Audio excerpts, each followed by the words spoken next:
صل وسلم دائما أبدا على حبيبك خير الخلق كلهم مولاي صل وسلم دائما أبدا على حبيبك خير الخلق كلهم يا نبي سلام عليك يا رسول سلام عليك يا حبيب سلام عليك صلوات الله عليك صل على النبي وتبسم ده النبي تبسم وتبسم ده النبي تبسم اللهم صل عليه قلبي المتيم كلما صلى عليك وسلم ذاق السعادة مغرما يا سيدي يا محمد صلوا عليه شافع الأمة بذكر الرسول تشحذ الهمة يا ربي بجاه النبي أزح الغمة يا ربي بجاه النبي أزح الغمة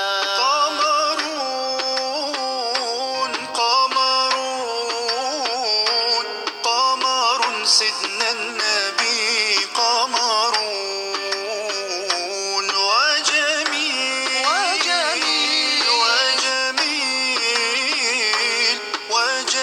سيدنا النبي وجميل محمد نبينا بنور هدينا من مكة حبيبي نور سطع المدينة من صلى صلاته واتحلى بصفاته يا بخت اللي في ظله ماشي يشفع له في مماته صل على محمد السلام عليك يا رسول الله السلام عليك يا حبيبي يا نبي الله السلام عليك يا رسول الله السلام عليك يا حبيبي يا نبي الله يا رسول الله. Bon, dans cette leçon numéro 3, donc on va d'abord terminer l'exercice numéro 3. On a démontré que la famille F égale 1, 2, 3, 4 est une base de R2. On a démontré c'est une famille libre, une famille génératrice. Et donc, on a démontré aussi que la famille G est égale à 1, 2, 2, 4. Il faut mettre des vecteurs 1, 2 et 2, 4. Était une famille liée. Donc, automatiquement, puisque cette famille G est une famille liée, donc elle n'est pas une base. Bon, on va essayer aujourd'hui de terminer l'exercice. Donc, on va démontrer que la famille G, donc, n'est pas aussi génératrice. Donc, on a démontré qu'elle n'est pas libre. Et maintenant, on va démontrer aussi que la famille G n'est pas génératrice. Donc, on va essayer de faire ça. Donc, on va démontrer que la famille G n'est pas génératrice. Bon, donc, on s'est posé la question, est-ce que G est une famille génératrice de R2? C'est-à-dire, je prends un vecteur X quelconque de R2. Est-ce qu'il existe alpha 1 et alpha 2 tel que X égale alpha 1 G1 plus alpha 2 G2? Avec, bien sûr, ici, on a, je vous rappelle, G1, c'est le vecteur 1, 2. Et G2, c'est le vecteur, donc, 2, 4. Ce sont les vecteurs qui forment la famille grand G. Donc, voilà, donc, s'il existe alpha 1 et alpha 2 tel que X égale alpha 1 G1 plus alpha 2 G2, ceci veut dire que la famille donc G est une famille génératrice. Bon, essayons de voir justement, est-ce qu'on peut trouver alpha 1 et alpha 2 tel que x égale alpha 1, G1 plus alpha 2, G2. X égale alpha 1, G1 plus alpha 2, G2, ceci équivalent à dire que x1, x2 égale alpha 1, 1, 2 plus alpha 2, 2, 4, c'est-à-dire qui est égal à alpha 1, 2 alpha 1 plus 2 alpha 2, 4 alpha 2. Donc je multiplie alpha 1 par le vecteur 1, 2, je trouve alpha 1, 2 alpha 1, et je multiplie alpha 2 par le vecteur donc G2, je trouve 2 alpha 2, 4 alpha 2. Je fais la somme maintenant, la somme est égale à alpha 1 plus alpha 1 plus 2 alpha 2, et 2 alpha 1 plus 4, 4 alpha 2. C'est-à-dire, est-ce qu'il existe alpha 1 et alpha 2 tel que x1, x2 égale alpha 1 plus 2 alpha 2 et 2 alpha 1 plus 4, 4 alpha 2. Cette équation, donc, elle est donc équivalente au système suivant. Donc, on l'a écrit l'autre fois. Alpha 1 et alpha 2, donc, sur solution du système linéaire, x1 égale.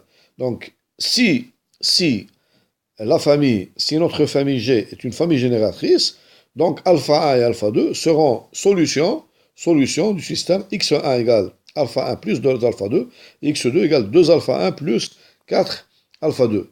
Ici, il faut bien voir que, ici, dans ce cas-là, c'est quoi les inconnus du système? Les inconnus, il faut bien voir que les inconnus du système, les inconnus du système, les inconnus du système S3 sont donc alpha 1 et alpha 2. On cherche alpha 1 et alpha 2, solution de ce système. Et x1 et x2 sont des données. C'est x1, x2, donc sont des données. Elles sont quelconques. Donc pour que la famille G ait une solution, il faut que ce système admette une solution, alpha 1 et alpha 2, quel que soit x1 et x2 appartenant à x1 appartenant à R et x2 appartenant à R. Le couple x1 et x2 appartenant à R2. Donc déjà, bon, qu'est-ce qu'on a dit la fois dernière? Donc, ce système-là, on calcule son déterminant, il est égal à 0. Donc, pour un système linéaire, donc, si son déterminant est égal à 0, donc on a deux cas. Ou bien le système n'a pas de solution, ou bien le système donc, a une infinité de solutions. Si le déterminant est égal à 0, ou bien le système n'a pas de solution du tout, ou bien le système a une infinité de solutions, quel que soit x1 et x2 appartenant à R2. Bon, voyons quel est... On va démontrer que ce cas-là est impossible. Ce cas-là est impossible. On va démontrer que ce cas-là est impossible. Donc, le seul cas qui reste, c'est S3 n'a pas de solution. C'est-à-dire, il faut bien comprendre ici, il faut que quel que soit x1, x2 appartenant à R2, S3 a une infinie solution, tout cela est impossible.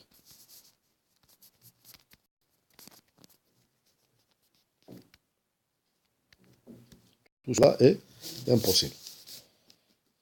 Voilà, c'est ce qu'on va démontrer aujourd'hui. Bon, revenons à notre problème. Donc, on va essayer de résoudre ce problème plus facilement. بطريقة أسهل. Donc, le problème تاعنا واش هي? Si le système G, G égale, il est formé de vecteurs, donc ici 1, 2, le vecteur 2, 4, si ce système est générateur de R2, donc on peut l'écrire comme on l'a dit maintenant. Donc pour tout x, il faut que pour tout x appartenant à R2, x égale x1, il faut trouver alpha 1 et alpha 2 tel que x égale alpha 1 G1 plus alpha 2 G2. C'est-à-dire, ceci revient à dire l'équivalence, quel que soit x égale x1, x2 appartenant à R2, il faut que le système S3, donc x1 égale alpha 1 plus 2 alpha 2, x2 égale 2 alpha 1 plus alpha 2, le système S3 a au moins une solution. une solution alpha 1, alpha 2. لازم السيستم هذا S3 donc pour tout x appartenant à R2 لازم يكون عنده au moins une solution. Bon, on va prendre ici, prenons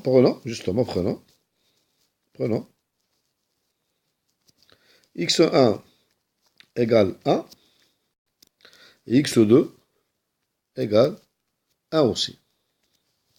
Si ce système a une solution, quelle que soit x appartenant à R2, x1 appartenant à R2, donc لازم يكون عنده une solution, il faut qu'il ait une solution aussi pour x1 égale 1 et pour x2 égale 1.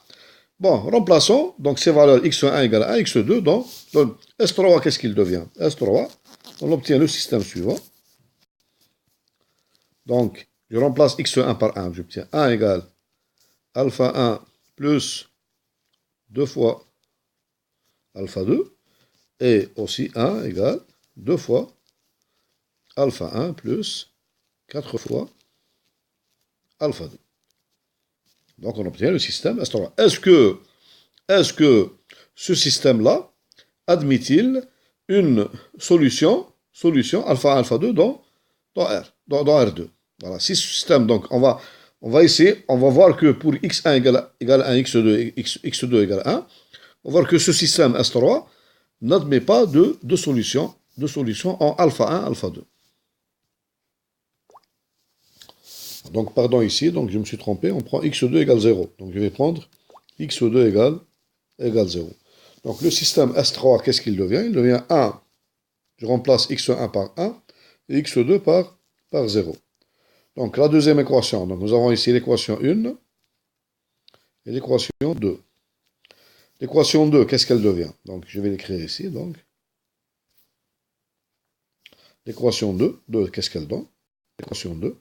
Elle va donner, donc je divise, je mets 2 en facteur, donc j'obtiens 2 facteurs de alpha 1 plus, donc elle devient 2 facteurs de alpha 1 plus 2 fois alpha 2 égale 0. Ceci équivalent à dire que alpha 1, c'est-à-dire alpha 1 plus 2 alpha 2 égale 0. C'est-à-dire que alpha 1, je peux le remplacer, est égal à moins 2 fois alpha 2. Et si alpha 1 est égal à moins 2 alpha 2, donc l'équation 1, qu'est-ce qu'elle devient? L'équation 1, elle devient, donc je remplace alpha 1 par moins 2 alpha 2, on obtient 1 est égal à, donc alpha 1 moins 2 alpha 2, plus 2 fois alpha 2. Ceci est égal à 0. Donc on obtient 1, nécessairement 1 égale 0. Ceci est impossible. Donc impossible. Donc il n'existe pas de couple alpha 1, alpha 2 qui vérifie à la fois l'équation 1 et l'équation 2. C'est-à-dire pour x1 égale 1 et x2 égale 0. Ce système-là n'admet aucune solution alpha 1, alpha 2 telle que 1 égale alpha 1 plus alpha 2 et 0 égale 2 alpha 1 plus 4 fois alpha 2. Voilà. Donc ça veut dire que notre famille G n'est pas une famille génératrice de R2. Parce que si elle était génératrice, donc pour le couple ici x1 0, donc je dois obtenir alpha 1 et alpha 2 appartenant à R, même s'ils sont nuls les deux, c'est pas grave, tel que 1, 0 est égal à alpha 1, G1 plus alpha 2, G2. Or, ce couple alpha 1 n'existe pas, parce que le système 1 égale alpha 1 plus 2 alpha 2, 0 égale 2 alpha 1, n'admet pas de solution. Il n'a pas de solution dans R2. Voilà. Donc, qu'est-ce qu'on a démontré? On a démontré que pour donc, le point donc 1, 0, pour x est égal à 1, 0, donc il n'existe pas de couple alpha 1, alpha 2, tel que x est égal à 1, 0 égale alpha 1 G1 plus alpha 2 et 2. Donc, puisque pour un élément, je n'ai pas trouvé des constantes alpha 1 et alpha 2 telles que x est une combinaison linéaire des vecteurs G1 et G2, donc, il suffit que je trouve un seul vecteur qui n'est pas combinaison linéaire. Il suffit que je trouve un seul vecteur de R2 qui n'est pas combinaison linéaire des éléments G1 et G2. Donc, ça veut dire que le système G est égal à G1, G2, qui est égal aussi, donc ici on a donc 1, 0, pardon, 1, 2, 2, 4, 2, 4, n'est pas générateur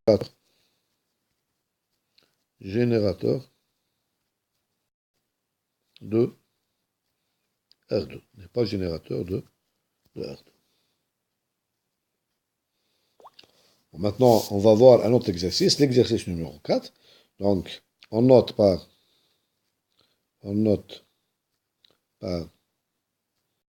P1, c'est l'ensemble des polynômes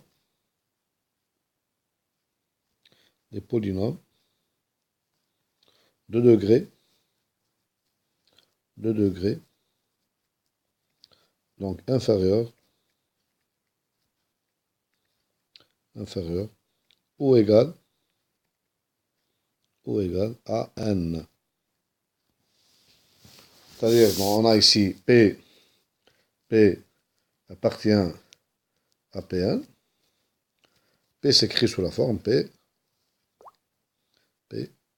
est égal à, donc, A0 plus A1x plus A1 xn. Maintenant, on va noter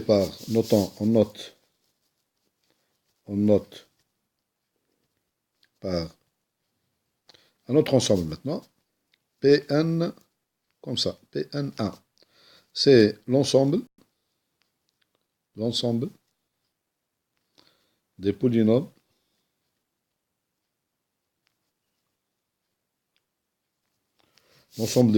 de degré n exactement,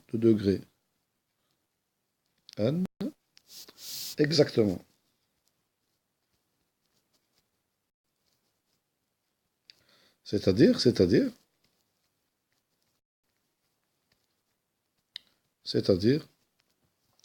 P, un polynôme P appartient à l'ensemble Pn1. P s'écrit sous la forme P est égal à A0 plus A1x plus etc. plus AN xn. Avec la différence de Pn, c'est que ici on a AN est différent de 0. Pour Pn, AN peut être égal à 0. AN peut être égal à 0. Mais pour Pn1, il faut que AN soit différent de 0. Par exemple, le polynôme x à la puissance n appartient à Pn1. Le polynôme, par exemple, A0, il appartient à Pn, mais il n'appartient pas à Pn1. Bon, bien sûr, ici, on a Pn1 est contenu dans Pn. Bon, des questions maintenant. Petit 1. Donc, on considère aussi, ou bien,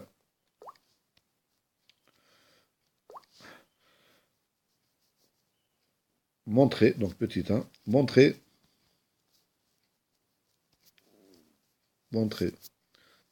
que, premièrement, que l'ensemble ici, Pn, avec la loi plus et la loi multipliée, est un espace vectoriel, est un espace vectoriel sur l'ensemble, sur le corps R. Petit 2, l'ensemble Pn1 plus multiplié est-il, c'est une question, est-il un sous-espace vectoriel de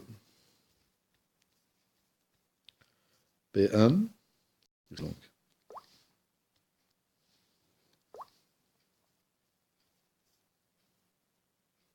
de Pn,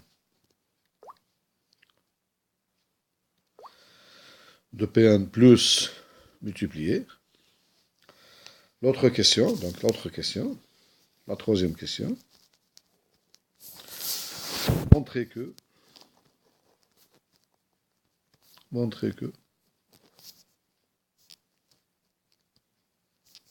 la famille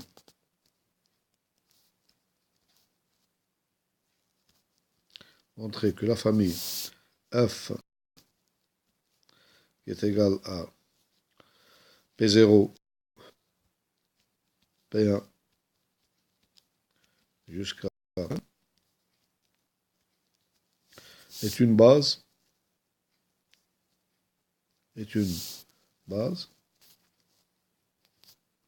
de l'espace vectoriel, donc P1. Avec, donc on va définir c'est quoi, avec P0,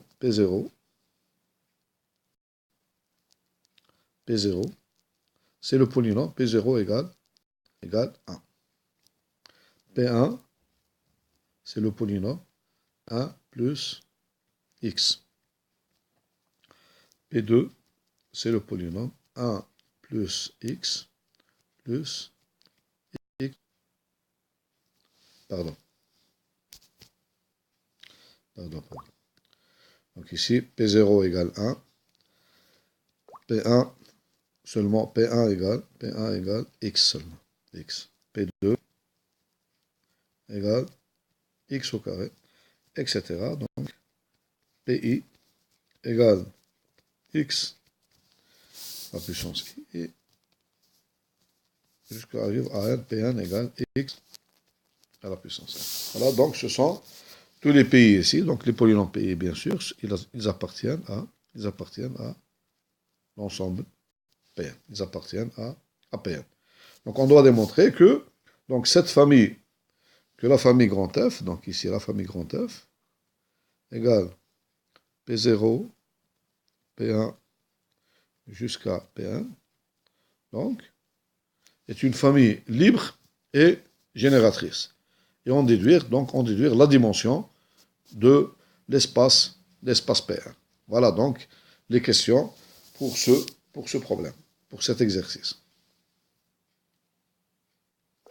Bon, on doit montrer, donc on va commencer par montrer que donc Pn, avec la loi plus et la loi multipliée, est un espace vectoriel sur le corps R. Bon, c'est facile ici, donc c'est une question qui est facile. Donc si je prends P, par exemple, on va démontrer que la loi plus est une loi de composition interne sur Pn. Si je prends donc une loi de composition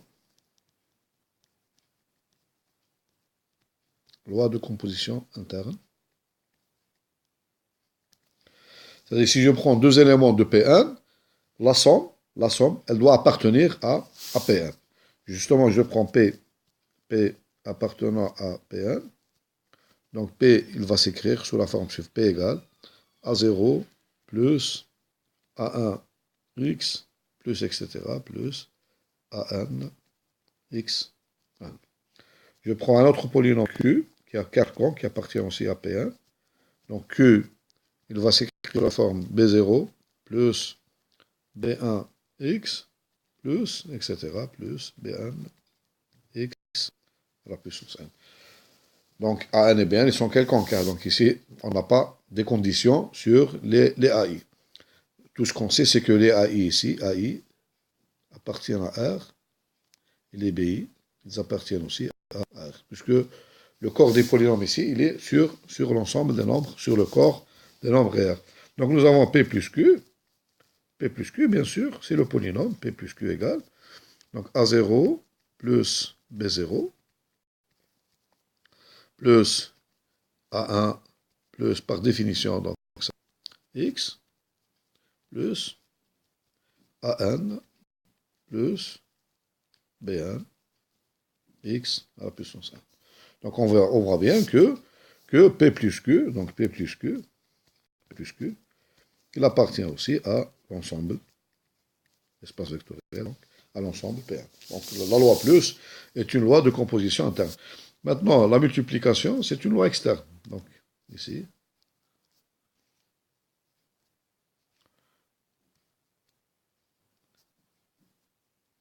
voilà, la multiplication par un scalaire. Donc je multiplier et donc c'est une loi externe. Pourquoi? Parce que j'ai lambda multiplié par P, c'est le polynôme, lambda A0 plus lambda A1 X, plus etc., plus lambda AN X, puissance 1.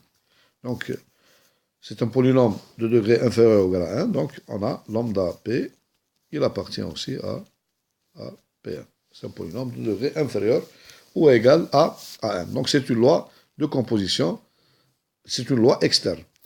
On peut facilement démontrer que Pn, avec la loi plus, est un groupe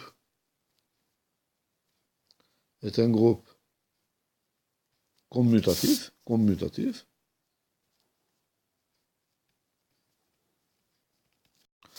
Ici, l'élément neutre, par exemple, l'élément neutre, c'est 0, c'est le vecteur, donc le polynôme 0, qui est égal à, donc 0 plus 0x, etc., plus 0x à la puissance n. Donc, il appartient à Pn aussi. Et nous avons ici, nous avons P plus 0 est égal à 0 plus P égale P. Pour tout polynôme P, quel que soit P, appartenant à P1. Donc ça c'est clair. Maintenant, si j'ai P, donc tout élément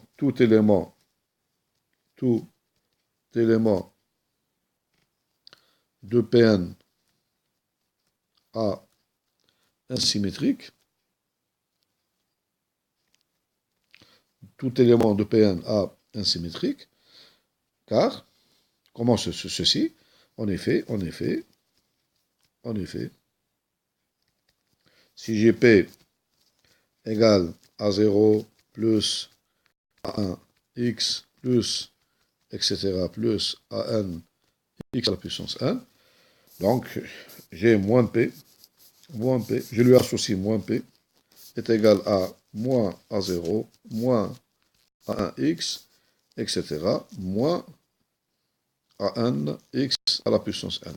Et vous remarquez ici que donc P plus moins P est égal au polynôme 0. Donc est égal au polynôme 0 que je désigne par une flèche. C'est très clair ça. Donc tout élément A insymétrique. Donc Pn plus est un groupe commutatif. On peut vérifier les autres axiomes de l'espace vectoriel, donc la distributivité de la loi plus par rapport à la loi externe multipliée, etc., etc. Donc c'est pas difficile. Donc plus Pn, donc on obtient donc finalement Pn plus avec la loi multipliée et le corps R est un espace vectoriel. Est un espace vectoriel. Bon.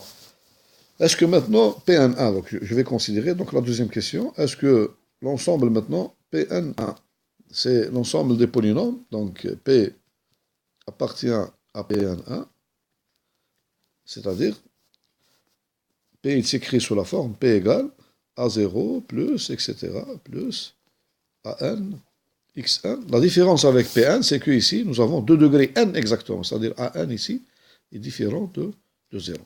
Est différent de 0. Nous avons, bien sûr, nous avons l'ensemble Pn1 est contenu dans l'ensemble Pn. C'est clair ça? Est-ce que maintenant, est-ce que Pn1 plus multiplié est un espace vectoriel? On dit que Pn1 est contenu phi Pn. On dit que Pn1 est un sous-espace vectoriel de Pn si Pn1 plus multiplié R est lui-même un espace, est un espace, un sous-espace vectoriel. C'est-à-dire il faut que Pn1 plus multiplié R soit un espace, c'est un espace vectoriel. C'est un espace vectoriel. C'est une question. La réponse, en vérité, la réponse est non. Donc la réponse, donc ici, réponse, non. On a Pn1 contenu phi Pn, mais Pn1 plus multiplié, donc le corps R ici, n'est pas un espace vectoriel. Pourquoi? Car, on va démontrer ça, car plus, la loi plus, n'est pas une loi de composition,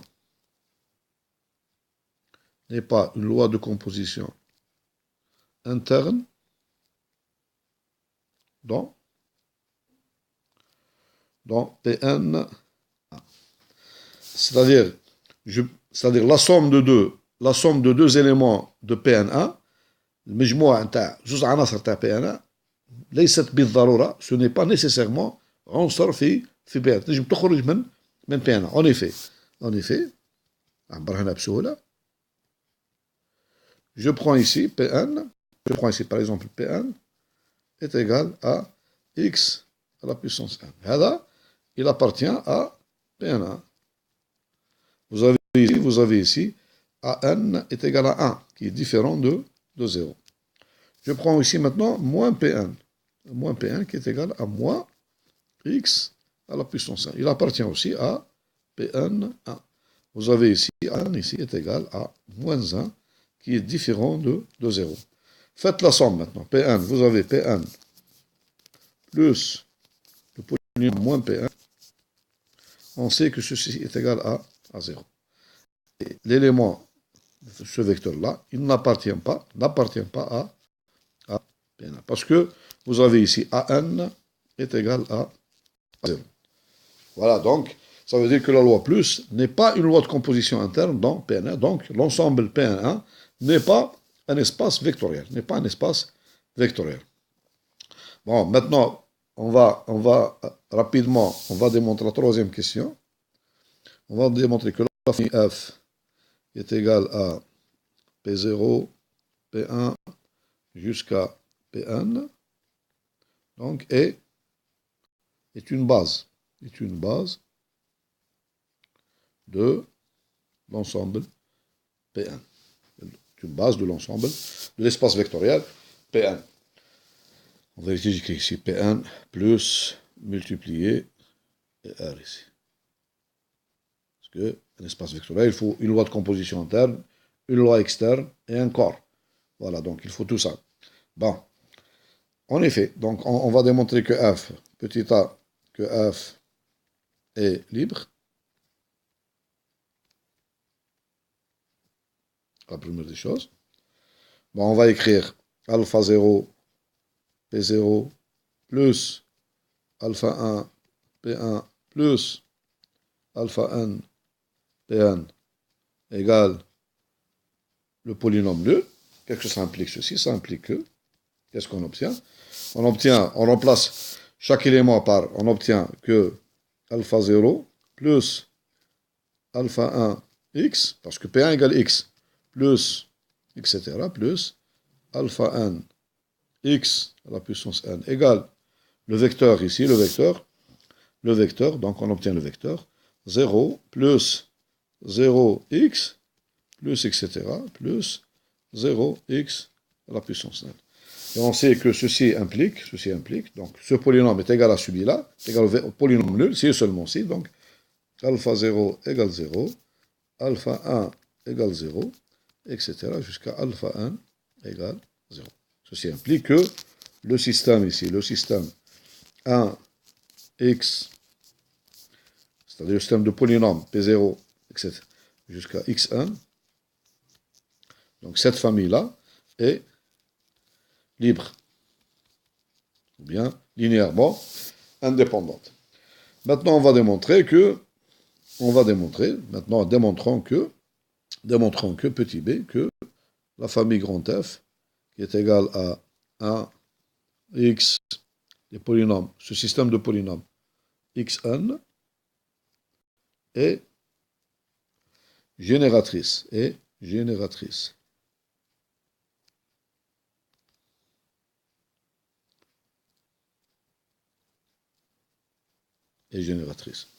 En effet, soit P génératrice de P1. Soit P, un élément quelconque qui appartient à Pn. Donc P, comment il s'écrit? P est égal à, donc A0 plus A1x plus AN xn. Donc, qu'est-ce qu'on peut dire? Donc, il est clair ici que donc, P est égal à, donc, à alpha 0 plus alpha 1, alpha 0 ici, pardon, alpha 0 P0 plus alpha 1 P1 plus alpha n Pn. Avec ici, alpha 0 est égal justement à A0. Alpha 1 est égal à ce sont les coefficients du polynôme. Et alpha n est égal à Pn. Pardon, alpha n égale An. Alpha n égale An. C'est-à-dire que mon polynôme P est une combinaison linéaire des éléments de la famille F, qui sont, ici, parce que P0, c'est 1. P1, c'est le polynôme X. P2, c'est le polynôme X2, etc. P1, ici, c'est le polynôme X à la puissance 1. Donc, tout polynôme de P1 est une combinaison linéaire des éléments de la famille grand F. Ça veut dire, ceci implique que grand F, par définition, est génératrice. C'est une famille génératrice de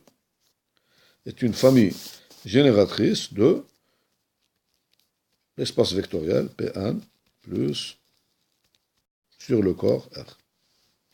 Bon, P1 est donc on a F qui est égal à, ici, P0, P1, Pn égale, c'est la même chose, P0 c'est le polynôme constant 1, P1 c'est le polynôme X, le monôme X, P2 c'est X2, Xn, donc F est libre et génératrice de l'espace vectoriel P1 plus multiplié sur le corps des réels R. Donc, F est une base de Pn plus multiplié, donc ici, sur le corps des nombres réels R. Voilà, c'est une base de R. Quelle est la dimension maintenant? Dimension de l'espace vectoriel P1 est égal à cardinal, c'est-à-dire c'est le nombre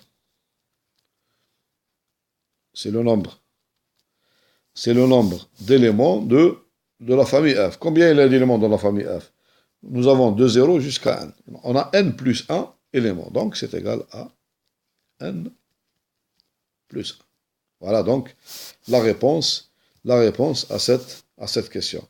Donc la dimension de l'espace vectoriel des polynômes de degré inférieur ou égal à n, elle est de dimension n plus 1. C'est-à-dire, par exemple, de P1, c'est 2. De P3, c'est, par exemple, dimension, il faut faire attention, dimension des polynômes de degré inférieur ou égal à 1, elle est égale à 2. La dimension des polynômes de degré inférieur ou égal à 2 est égale à 3.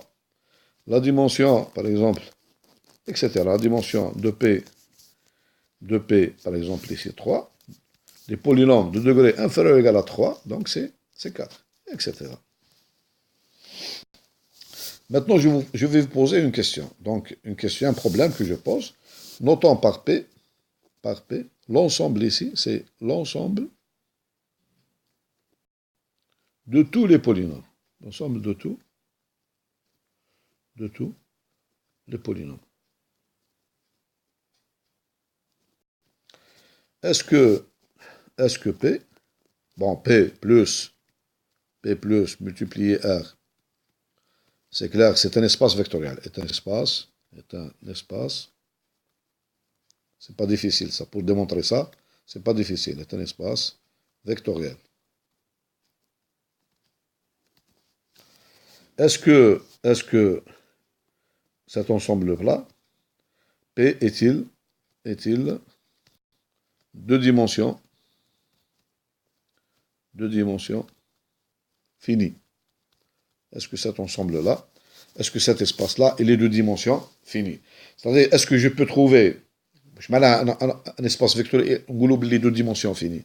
C'est-à-dire, il existe ici, par exemple, il existe un entier,